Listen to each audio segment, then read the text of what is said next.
Good afternoon, good afternoon, good afternoon, everybody. Yes, yes, yes, we are back. We are back, and it is a Wednesday, not a Friday. But this You see? is the Care South Carolina Community Live podcast.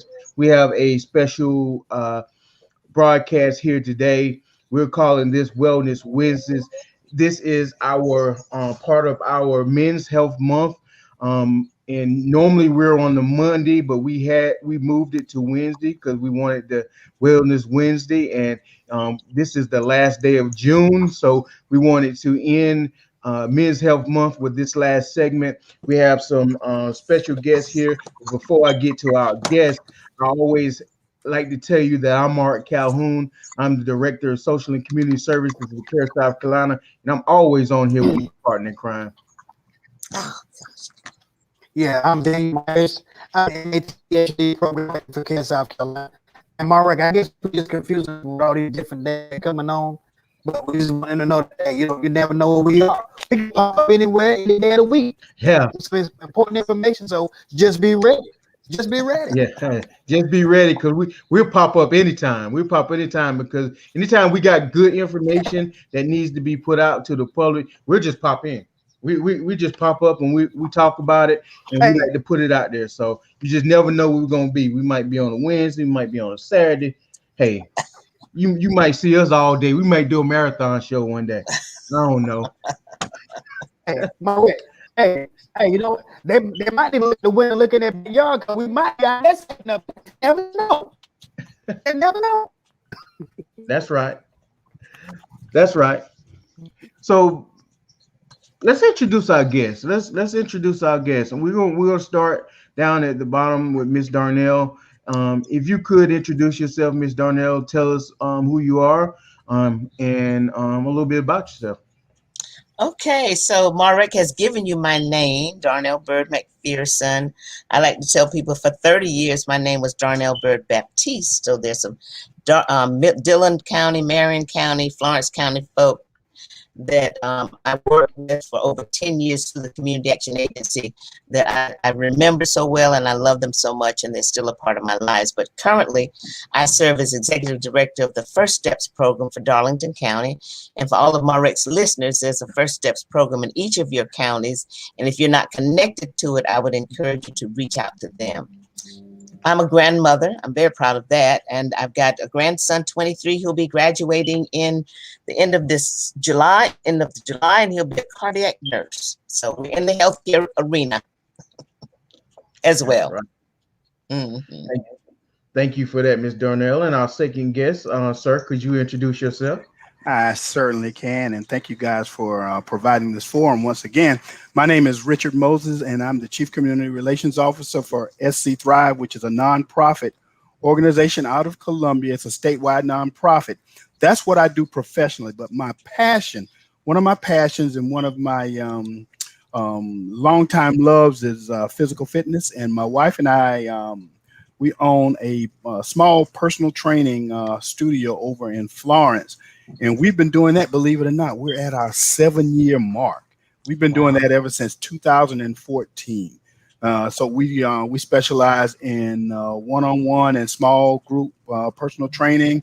And I think we've over the years, we've had some modicum of success with our clients.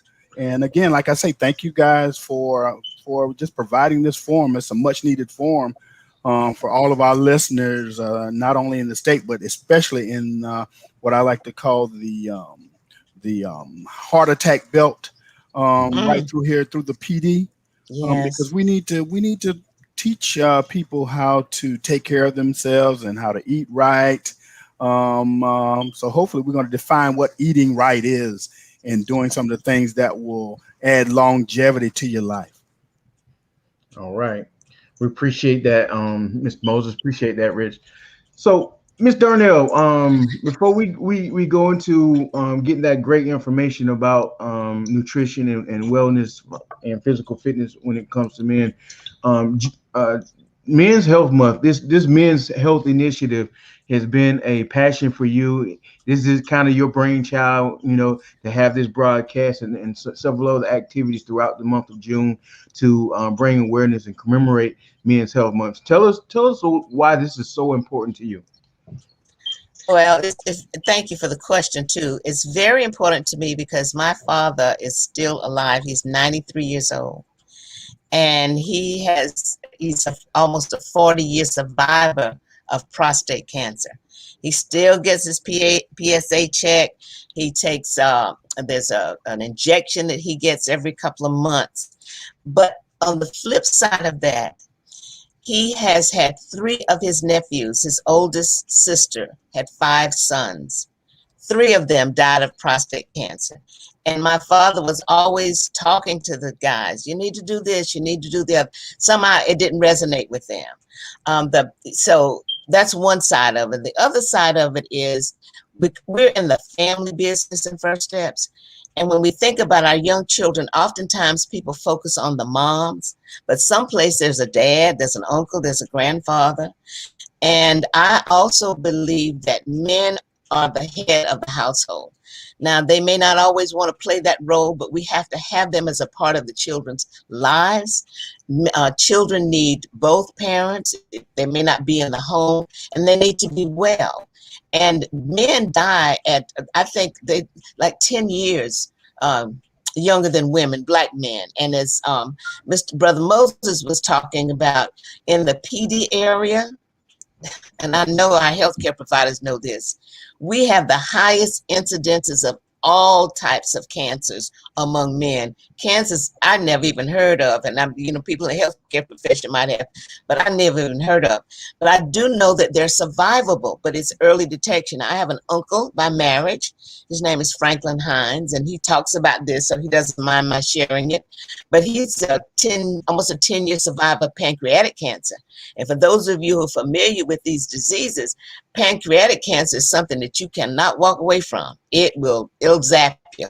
I've lost my sister-in-law to that, and she was an RN. She went to the Mayo Clinic and all of that. So, but we want our men to be, and our men are so much maligned. Men of color are so much maligned, and I like to tell people, they shoot Black men. Y'all better be careful out there.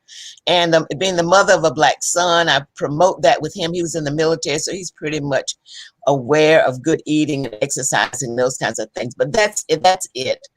I don't want to ramble on, but I just want to see our men survive and do well, and I know it's possible.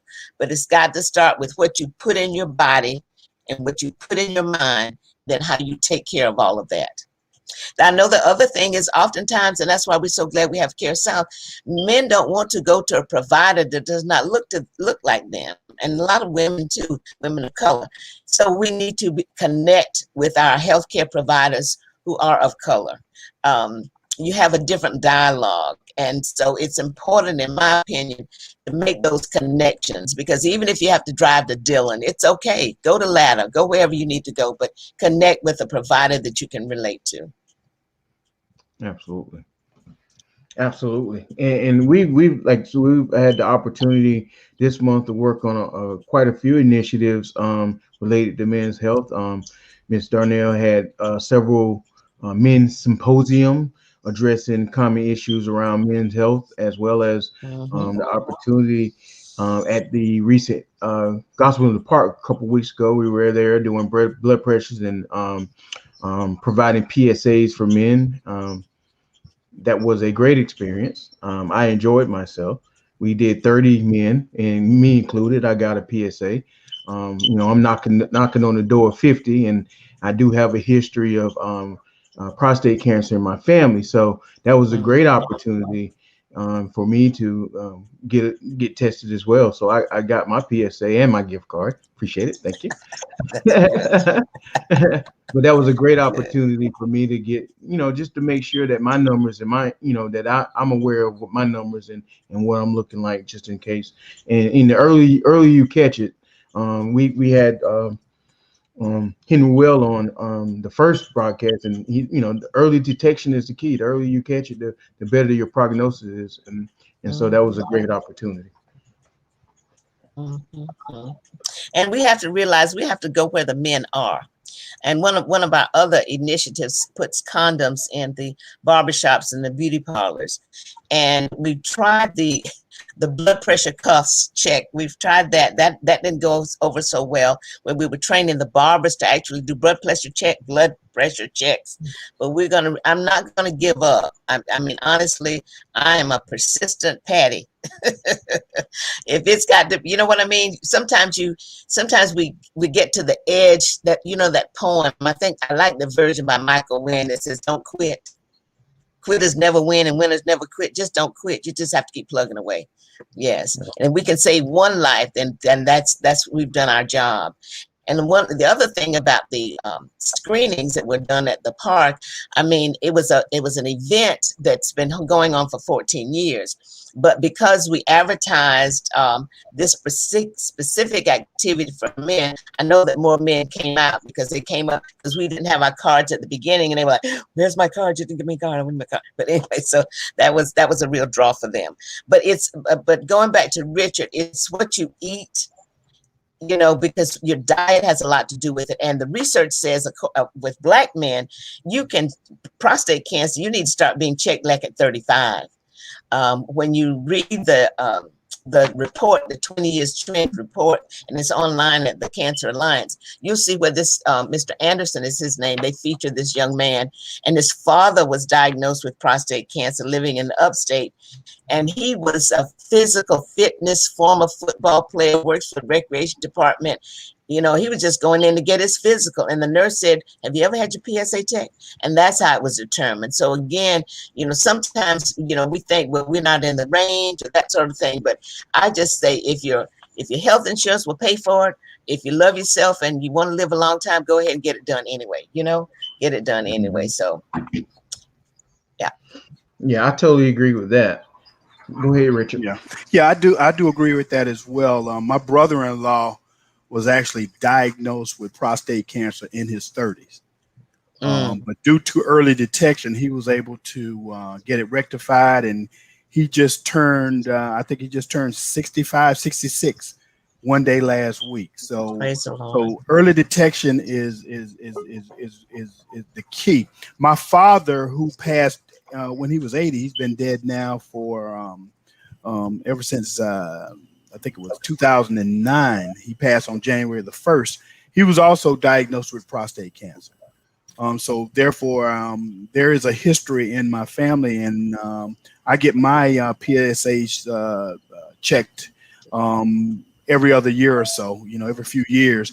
But my doctor also, he also applauds the use of the digital exam, because some of the times that, and I got a fraternity brother who came back with a normal PSA, but yet during the digital exam, something was discovered. So I would say, if you can, I know men tend to shy away from the digital exam and opt out for the PSAs, but sometimes the PSAs may turn up a normal range, but the digital exam may come back some other way. So the bottom line is get those checks. And, we're talking about prostate cancer. Don't forget to get the colonoscopies as well, because that's so very vitally important as well. I got mine when I turned 50. Didn't see any polyps or anything, so I got a clean bill of health until I turned 60. So I got another 3 years before that happened. So any of these cancer screenings, because as Sister Darnell stated earlier, early detection is key. So get those screenings. And we have to encourage our Go ahead.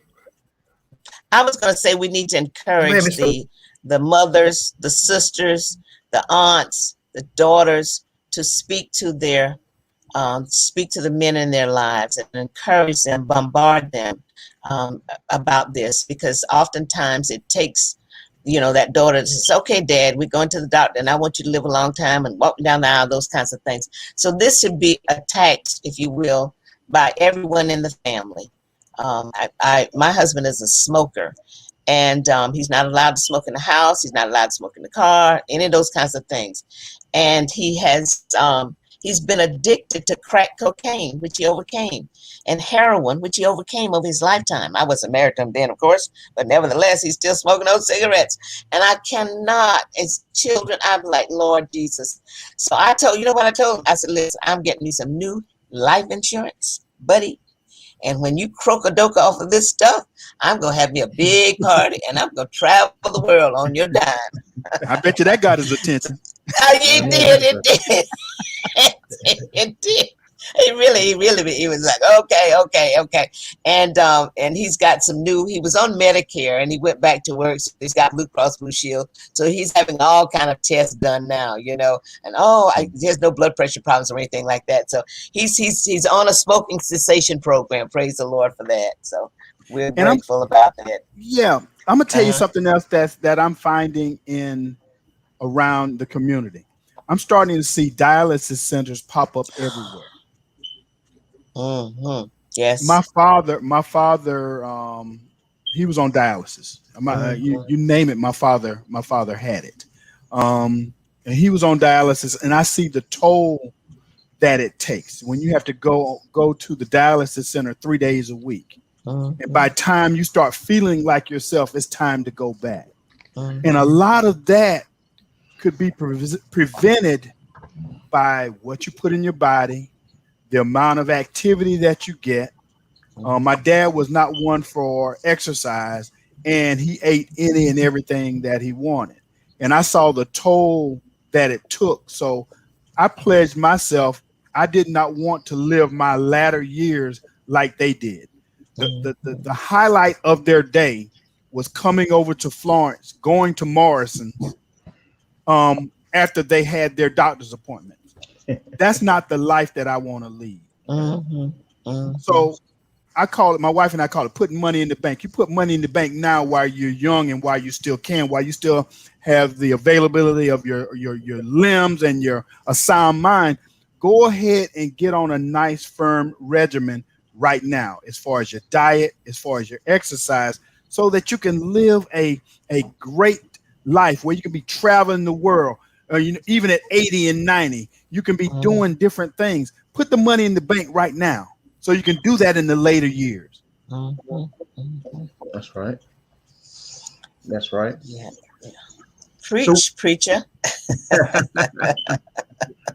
So we talked about early detection, but I do know that and I've read that nutrition and physical fitness and how you treat your body has a lot to do with not just overall mental health, but just talking about cancers and having to prevent cancers and like I said, just overall men's health. Richard, could you take us into why is it important for us to, as men, to really address our health like we should? Sometimes we don't. I'm still a work in progress. I'm hard-headed.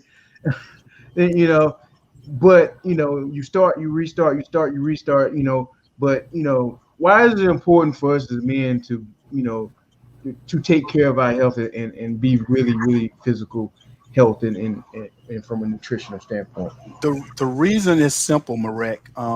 Many studies have shown that many cancers, diabetes, high blood pressure, which runs rampant through our community, especially here in the PD area, many of those ailments can be reduced, if not eliminated, if we would only eat right. Now, what is eating right?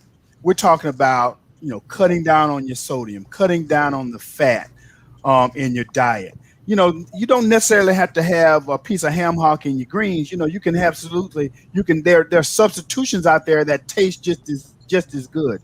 You need to watch the saturated fats. You need to get your exercise, at least 30 to 45 minutes of vigorous exercise, whether it be walking, on the elliptical, lifting weights, at least 5 to 6 days a week. And what's that? An hour a day out of your 24 hours. That's a small price to pay. So just know that studies have shown, and I do believe in science, that many of the ailments that we can eliminate and eradicate, guess what? They can be that can be accomplished through proper diet and exercise.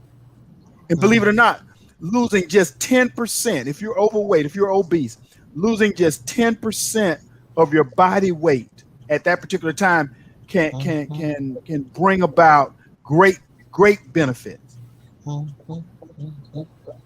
You know, Yes. Mr. Moses, you know, as being a man, um, you know, a lot of times we think that because we work every day, because our jobs are strenuous jobs and we move all day, that we don't need to exercise because we have already done all Mm, that at work.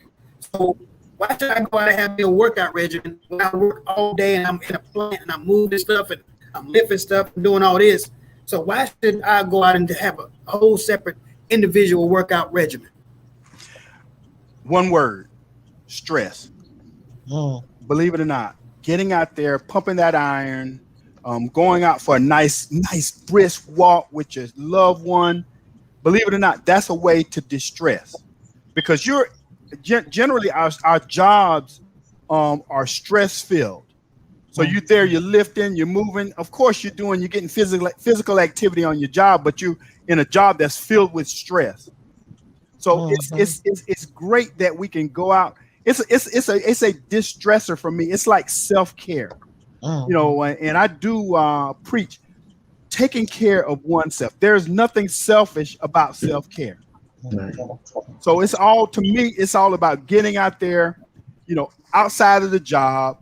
The job is not on my mind. It's me and nature. For those who like to walk outside, it's me and nature, me and that roadway where I can just de-stress, get close to nature, get close to God, listen to some good music, and take that stress level down. Because stress is also a precursor to a lot of the ailments that we Mhm. experience. Amen. You're right.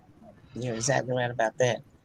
And But I know sometimes we release stress by, like Miss Darnell, we release stress sometimes like we smoke, right? And that will be a stress reliever for us. Then after we smoke, then we go and have a nice collard greens with fat back and cornbread fritters and rice and everything else, sweet tea and everything else. And we think we're living good. We think we're healthy because that's what we can afford. mhm, Cigarettes excluded. We understand that smoking is the leading cause to most cancers, okay, and most heart diseases. But if we can eliminate smoking and just talk about the diet just for a minute, how can I eat healthy when I can afford to even buy grocery to feed my family? mhm, How can I eat healthy? mhm, mhm. Well, the all of the liquor stores are in our community. Come on now. If you go to the convenience store, it's all covered with advertisements for cigarettes, right? And we are in these, and we've got Family Dollar and Dollar General. They sell food, but there's no fresh vegetables. There's no fresh fruit. You know, so we in lots of communities are in what they call food deserts, and nobody is farming anymore. And I live in Right. Lamar, and we've got one gentleman. He was my classmate, and he's a great farmer. I mean, he retired from working in a factory, but he would always have this garden.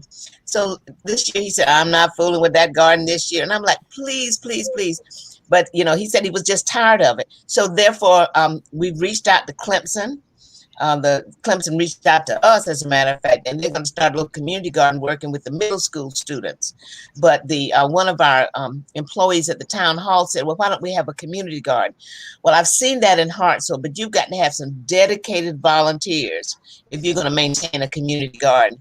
But if we could at least teach our young people how to garden, and there are many people who grow their fruits and vegetables in a plant in planters, flower pots. It doesn't have to be yard disc up or anything like that.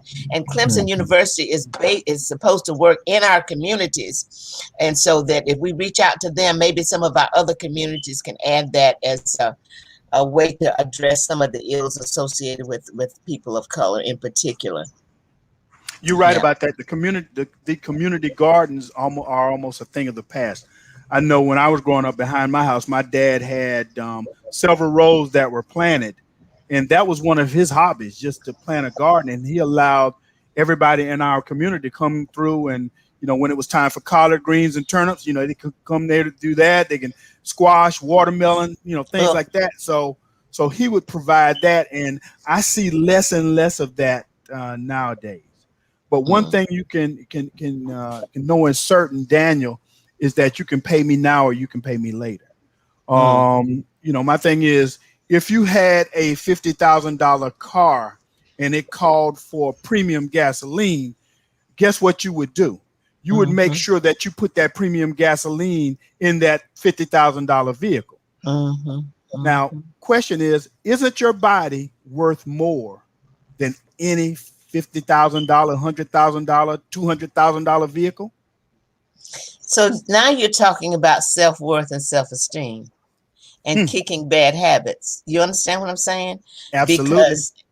Because so many of us have been bombarded through the media. It may have happened in school. It may have happened at home. It just all over. Sometimes it's even in the church.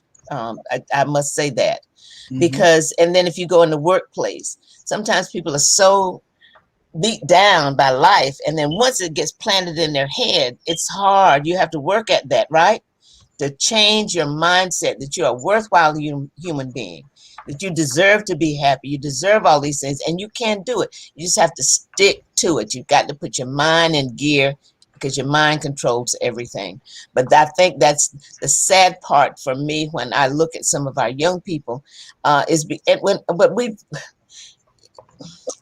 they don't think anything of themselves. I mean, really, they don't, because I can hear, and this, we work very closely with parents in our organization because all learning starts in the home.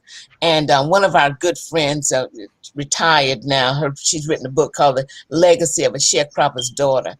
And the real foundation for her was her parents. She had strong parents. So sometimes people come out of homes where they don't have all that support that they need. They go to school, they don't have that support that they need.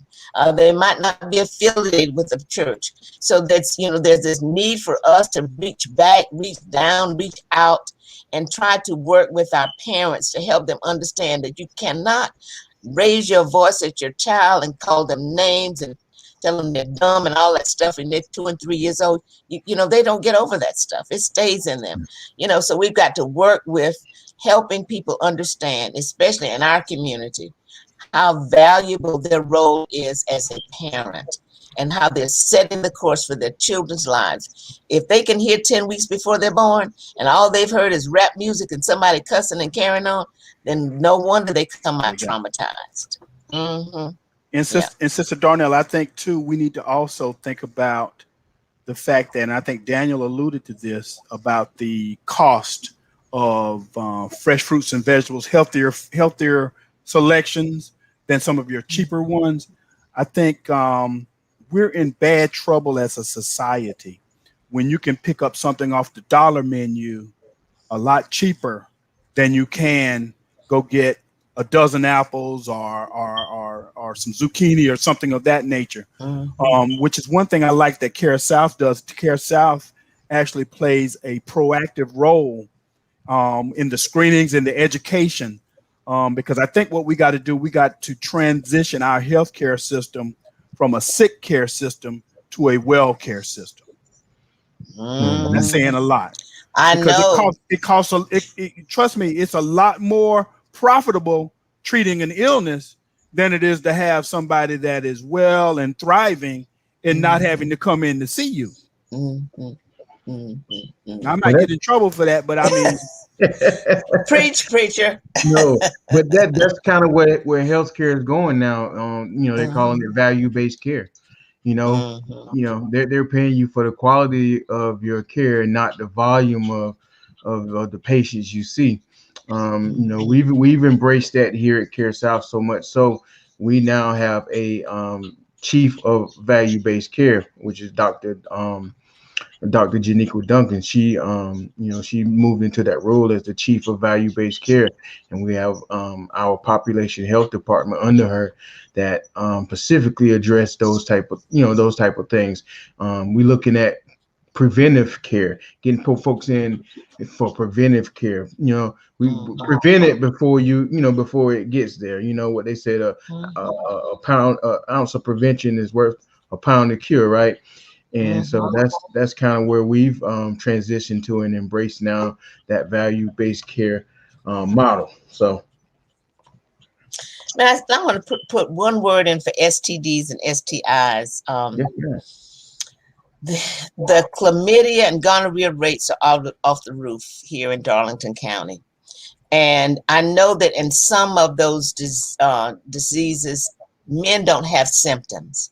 So I would encourage our men also to get tested for these various STDs and STIs. I think it's the chlamydia one. It doesn't show up in men, but there is a push now because the rates are so high. That's another area. So we're going to be reaching out to Care Innovations and anybody else who can help us. I think this DHEC has a program called SHAPE. It doesn't include our counties, but they address the high incidences of STDs and STIs as well. Mm-hmm. Oh, wonderful. Mm-hmm. Wonderful. Before we close out and start winding down, I wanted to ask Richard if I'm a male, or I mean really anyone, but we of course this is June Men's Health Month. But if I'm a male that's saying, okay, I want to now take charge of my health, I want to start moving more, exercising more. What can he do? What is his first step to getting motivated and getting started? You got to crawl before you can walk. Yeah, my thing is, before you start any exercise program, my suggestion is to clear it with your personal physician first to see exactly what you can do. He'll give you a good physical, a good assessment before you start anything. I'm a firm believer of starting first, which is the hardest. It's an 80-20 rule. It's 80% diet, 20% physical activity. Start with clearing up your diet, cleaning up your diet, going through your kitchen cabinets, going through your refrigerator, looking for sugar content. You want to eat things, you want to consume things that have very little sugar content, very little sodium content. You want to make sure you want to clear out all that prepackaged stuff. All the processed foods aren't good for you at all. And if you ever go into a grocery store, I always tell my clients, you need to stay out of the middle. Because if you think about it, once you walk in the grocery store, all the healthy stuff is on the outside. Mm. You got your dairy, you got your meats, you got your fruits and vegetables, usually as soon as you walk in on the right, in the right corner, you got your fruits and vegetables there. And then on the back wall, you may have your dairy, you may have your meats, different meats and fish. And then on the opposite, on the left side, that's where you have your dairy. You want to start there. I would start an activity that you like doing. Because if you like doing it, guess what that means? Probably means you're going to continue doing it. Start off with like 15 minutes for a week or two. Move it up incrementally, and another 5 minutes the next week. Move it up the next week until you're at about that 45-minute to an hour level. But start off with something that you like doing. If it's going to be cardio, start off with that. And then probably incorporate some weight training into it, some resistance training, because that's great for your muscles. It's great for your bones. Plus, the more muscle you have on your body, studies have shown that the more calories you burn even at rest. So make sure you're incorporating, I say, a nice sound diet loaded with fruits, vegetables. Make sure you're getting a lot of fiber in your diet. And that's where I would probably do my oatmeal. You might do some salads, but watch the salad dressing on that. Watch the cheese. And then go from there. But diet is key. And then getting you in some incremental exercises that you actually like doing. And that will keep you engaged. So let me ask the question: have we ever looked at doing creative cooking classes for men? Because I know that my son-in-law and my stepson, they love grilling. They want to get out on the grill. It's the grill. It's the grill. It's the grill. But do we ever talk about how to teach to do some healthy grilling? You know, what are some good foods that we should put on the grill, and how do we make the grilling aspect of the man's world a more healthy environment? Because I think people will follow the man. If the man is doing it, the children say, "Oh yeah, granddaddy does that, daddy does it, uncle does that. Yeah, I need to try that too," because they will model what they see. So I don't know how we can go about something like that. Maybe that could be a summertime activity. I see you shaking your head over Yeah, there, and I'm preacher. thinking too. I'm thinking too that men will have to model it Hmm. because we are some strange creatures, and I'm talking men. Um, Men can lead other men to men. I think Mm. we'll follow 9 times out of 10. If we see a man doing something right, we'll follow him. But I don't know, and not to sound sexist or anything, I don't know because most of our classes of that nature are geared towards women. I don't know. I don't know if a man will follow. You may have a few, but I think if you want to do it in larger numbers, I Hmm. think we'd have to have men who actually walk the walk and talk the talk and cook, and they'll show other men the way. Men will follow. But I think that's a challenge for us. That because everything is culinary arts now. Everybody wants to go to culinary arts, those kinds of things. But maybe that's something we can talk about and plan for another time. Maybe this time next year we can have some sort of cook-off.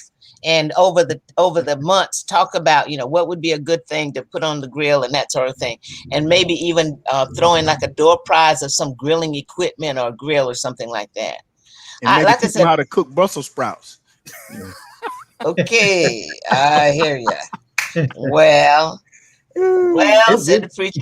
That's all of that, but you could put them on the grill and put them in aluminum foil or something like that. But that's right. yes, all of those things. I don't like asparagus, but that's me. Oh Yeah, but no. I think a different twist on it. Yeah. A different twist on how we can approach this.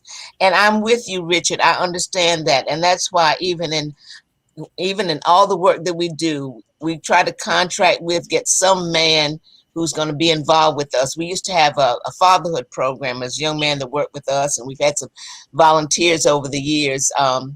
But you're absolutely right. You've got to have men talking to men as well. And that's why even with our men's health symposium, it's called Men to Men, and no women are allowed. We had one lady come in and make a presentation on nutrition, but she had to leave. You cannot stay. You know, you can help us get set up, but it's all, you know what I mean? So that you can have that time. You can have that Yeah. time to talk. And oftentimes men don't have an opportunity to talk, They want to be the strong, silent type, but the Yeah. brothers need to be communicating with each other for sure. That's right. But that might be the form that we use. We already have experience with the symposium, and like you said, you had one that had about 25 men, so that may be that opportunity why you have that captive audience, and also you may just giving us an idea for a future show. My partner in crime there, he is a how can I say, he's very skilled on the grill, See there? very Perfect. very skilled on the grill. Perfect. So maybe you can do some research because some is just started, and maybe by September, maybe that could be we could have some sort of cook off. You know. Cornbread and corn and cornbread. I don't know. We can do low fat cornbread. We don't have to Yeah, I make was it. going to say. Then we just start talking. Then we just have something about cornbread. But I know there's a low fat cornbread, Richard. I know there's a low Yeah, fat. there are substitutions out there. You just have to be creative. Okay. Really, there are substitutions out there. You can put some other additives in there that can make it right. But let me tell you, my grandmother used to say, a little bit of grease is good for you. So that's all I know. But nevertheless, yeah, I really would like, and I do hope and pray, gentlemen from CareSouth and Richard as well from SC Thrive, that you all will keep this movement going. Let it be a part of your monthly broadcast or outreach or blog or whatever it is that you're doing, so that we can change the statistics, and we can better honor our fathers and the men in our lives, and let them know how important they are to us and to the family and to the community, and so that we will not give up on them. We're not going to let them shoot them in the street either. I got you. So I do have a very serious question though. Richard talked about the grocery stores. So you mean tell me potato chips are not a vegetable? Yes. Marek, I hate to bust your bubble, but no. Well, Okay. I thought. But you know what, oh, Marek? I tend to do I tend to do everything in moderation, man. mhm. You're talking about 80%. If you look at the normal lifestyle client, and we deal with competition people who doing bodybuilding competitions as well. But the Oh, wow. average lifestyle, average John Q citizen, my thing is do it in moderation.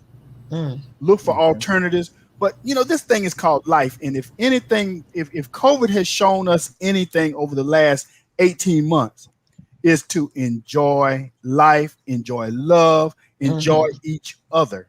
Yes. And don't take this thing so seriously. Yes. If you want to go out there and have a piece of chocolate cake, guess what? Have a piece of chocolate cake. But Just don't eat the whole cake, right? Don't eat the whole cake. And in doing that, just know that you can't do that every day. And just know, if you want that piece, go get it. If you want that piece of cheesecake, go get it. If you want that spoonful or two of macaroni and cheese, go do it. But just know you got to have that built-in physical activity as well. You got to do everything in moderation. And we didn't say anything about drinking water.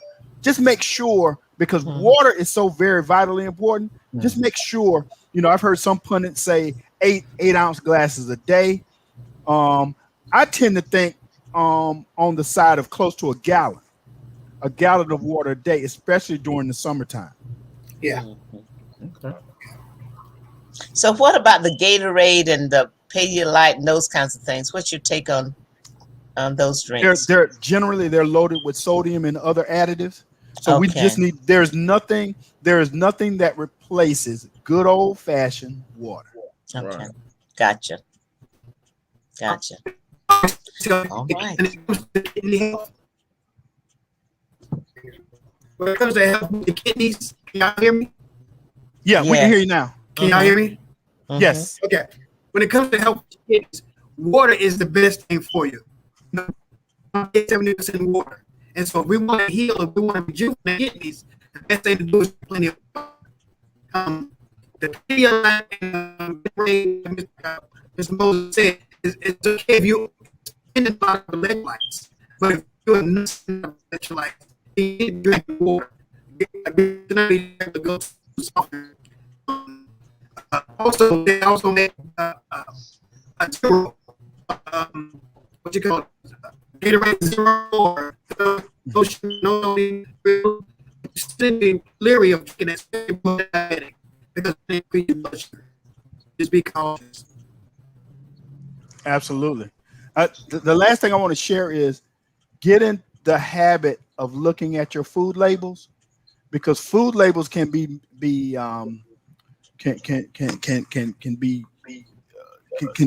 lead you astray, because in many packages, you look at a little package of M&Ms or something of that nature, it'll tell you 150 calories, but yet it could have 3 servings in that one pack of M&Ms. So if you eat that one pack of peanut M&Ms, you've just basically eaten a whole meal in one small pack of M&Ms that's loaded with sugar and all sorts of stuff. But yet you got 150. You said big 150 printed on the nutrition label, and you're thinking you're only taking in 150 calories, and in fact you're taking in 450 calories. Right. So look at that. Look at the sodium. Look at the amount of sugars that are in that particular item that you're getting. Have you ever wondered why you got vegetables don't have a nutrition label? Fresh fruits and vegetables. Because they come from the earth and they're good for you. Stay away from the processed foods, the cookies, the crackers. in moderation, like I said earlier. Try to stay away from, but in moderation, it's life. Let's live life. Let's enjoy life, and let's not put too much pressure on ourselves. Absolutely. Great, Absolutely. great, great, great. So And Ms. I think Darnell, we can, yes, go ahead. sir. Go ahead. I was going to go back to somehow we can incorporate that going forward. You know, this whole emphasis on food, and I know that the Gospel in the Park is going through October, and like I said, maybe we can have some kind of cooking demonstration and give away some healthy stuff. You know, that's something to think about as well going forward. But as it relates to June as Men's Health Month, like I said, the celebration started under President Clinton. We want you to always put it on your calendar. Also know that, of course, now Juneteenth is a federally recognized holiday, so we've got a lot of stuff going on in June. The color for men to wear during the month of June, of course, is blue. Men's Warehouse has an initiative whereby if you take in a gently used suit or piece of clothing or whatever, they will take that and recycle it to give to men who might need to be preparing for job interviews, something of that nature, and then allow you to have a discount on something that you want to purchase out of their store. I think that that's something else that, you know, as men, I don't know what the fraternities are doing, but coming together. I know that the man-to-man program is very strong, but I know that we just need to do as much as we can to elevate and recognize the men in our lives. We definitely appreciate everything you doing on that front, Miss Darnell. Keep doing what you're doing, and we commend you for that. And Bless you. anytime that we can help you out, we always here at Care South Carolina, whether it's being coming out to an event, speaking, or this forum here, this show, you're welcome to come back anytime you have something going on you want to talk about. Same with you, Richard. Anytime you want to come back and talk about anything, you're certainly welcome to be here. So, Ms. Darnell, if you could, if some men want some more information about your program, or anyone wants some information about your program over at First Steps, how can we get in contact with you? All right. So we have a Facebook page. We have a YouTube channel. We have an online referral system, Darlington County FirstSteps.org. And you can refer yourself, and we will get in touch with you within 48 hours. So just reach out to us. You know, if you're a listener of Marek's, reach out to Marek and he'll get in touch with me as well. If you receive services through SC Thrive, reach out to Richard. And if you happen to be in Dillon County and you go down there and see Dr. Myers, he'll make sure the connection is here. But I want to recognize on the line we had Miss Rena Dixon. I think Rena's Dr. Dixon now, who works with Fact Forward, formerly the South Carolina Campaign to Prevent Teen Pregnancy. So we've got some other healthcare individuals tuning in, and we encourage you to keep this going and support Marek and CareSouth as much as you can, because information is power. Information is power. And now that we have these various sources, these social media platforms, we need to stay connected to each other, getting the word out, encouraging each other, and moving the needle and changing the statistics and the data. I know that you all saw briefly from Florence Morning News earlier in the week, and they talked about the poverty rate in the PD. Okay, so that's the poverty rate. But what are we doing to what? Reduce the poverty rate. We know there's a problem. There's always a problem out there. I'm tired of people talking about the problem like we're doing now. What are the solutions? How do we have good health? What do we need to be doing? So congratulations to all of you all, gentlemen. Thank you for allowing me to be a part of this forum today. Thank you. And Richard, if you could, anyone interested in, let's start with SC Thrive first, knowing more about SC Thrive and the services y'all have, how can we get in contact with y'all? Yeah, the basic thing is to go to our website at www.scthrive.org, or you can call our contact center who's there Monday through Friday from 8:30 to 5, and that number is 1-800-726-8774. If you're interested in just coming by and having a consultation with my wife, who happens to be a pharmacist for CareSouth, you can contact us at our gym. We have a Facebook page. It's called New Body of Florence. or you can contact us. Our number is 843-409-7741. That's directly to my wife, and she can possibly set up a consultation with you to see if, in fact, we'd be a good fit for you. Absolutely. Absolutely. I appreciate that. Thank you so much. And if you want more information about Care South Carolina and the programs and services that we have here, and to get assistance with services like Medicaid and SNAP that we get through SC Thrive and Mr. Moses over there, you can reach us at www.caresouth-carolina.com. And you can also give us a call at 1-866-349 0399. I'm sorry, 0399. Again, that's 866-498-0399. And we appreciate everyone being on today. And everyone, please have a wonderful and safe 4th of July holiday. We will not have a community live podcast on Friday because we're both going to be out on much needed vacation Amen. this Oh 4th of yes. July holiday. Yes. Yes. So be safe. Thank you again, you both, Thank for you. coming on. And I guess we'll see you next time. All All right. right. Hey, Yeah. thank you, guys. Thank Stick you all. around. We if you could stick around a few minutes before we end. All right. Yes. We surely appreciate it. Okay.